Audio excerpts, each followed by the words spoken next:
watching EBN TV, transforming your world.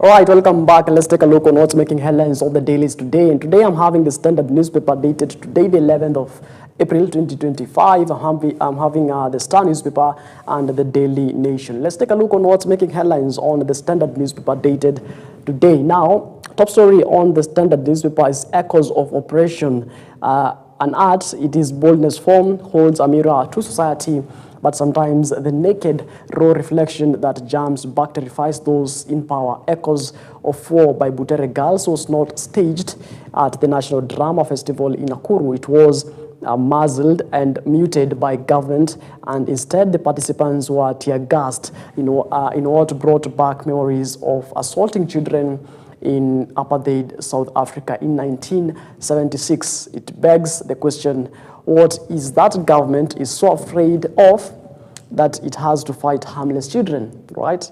That particular story is actually on page 2, 3, 4, 5, 6 of the Standard newspaper. You remember we've already taken a look at that particular story on our bulletin this particular morning, and remember Interior CS Kipchumba Murkomen spoke about it, and he said that the police who were involved will be held accountable, right? We are yet to see that, maybe, of course, from today moving on. And there is a picture there of Butere Girls students are headed into their bus by police officers after protesting in Melvin Jones School in Nakuru during the Kenya National Drama Festival yesterday. Of course, there is another story from to the corridors of justice, and Apex Court judges in first round win against the JSC. Let's take a look on that particular story. And Deputy Chief Justice Philomena Mwilu and Justice Mohammed Ibrahim got a major reprieve in court on Thursday against the Judicial Service Commission.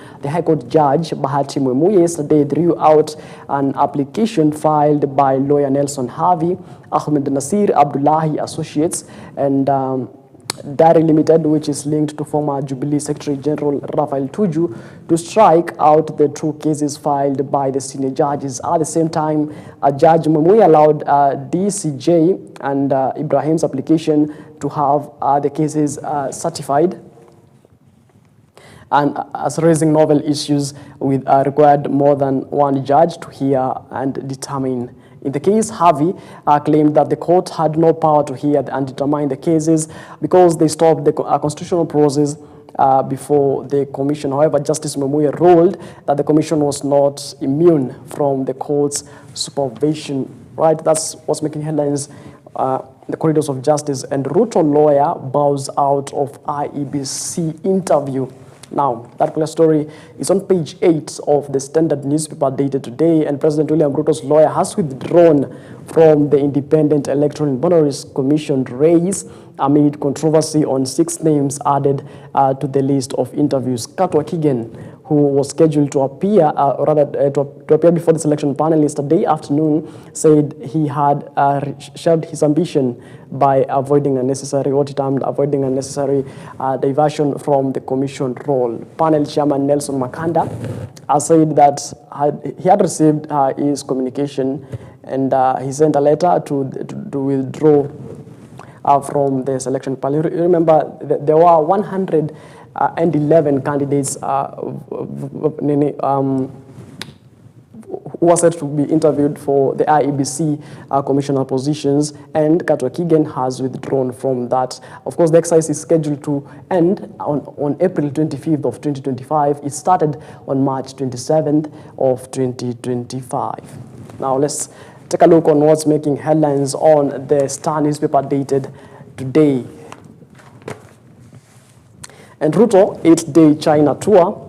as ties with U.S. scramble. Right now, that particular story, you can get it on page 4. Let's take a look on the particular story on page 4 and 5 of the Star newspaper. And President William Ruto is set to embark on an 8-day tour of the China trip that comes at a time when the diplomatic rapport with the United States appears to be weakening. According to details obtained by the Star, President will depart shortly after the Easter holidays to strengthen diplomatic contacts with the world's second biggest economy. Ruto intends to finalize the construction of the standard gauge railway to Malaba and start the 170 kilometers 4-lane Rironi Mau Summit Road.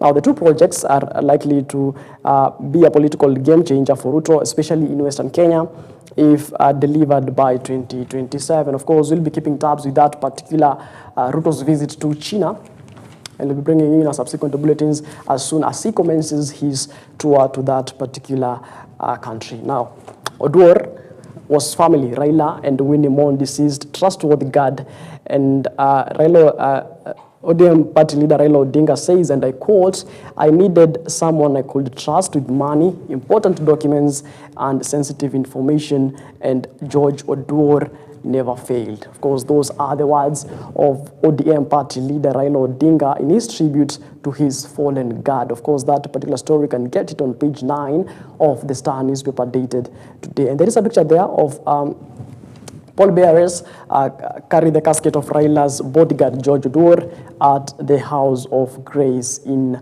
Nairobi. Right, let's take a look on what's other news making headlines on the Star newspaper. Ex-DP Rigathi Gachagua shadow looms large after Ruto's Mount Kenya visit. Of course, that matters politics in the Star newspaper. You can get that particular story on page 2 and 3 of the Star newspaper. Alarming shortage of teachers cripples education in countries. Of course, let's take a look on that particular story on page 6 of the Star newspaper dated today.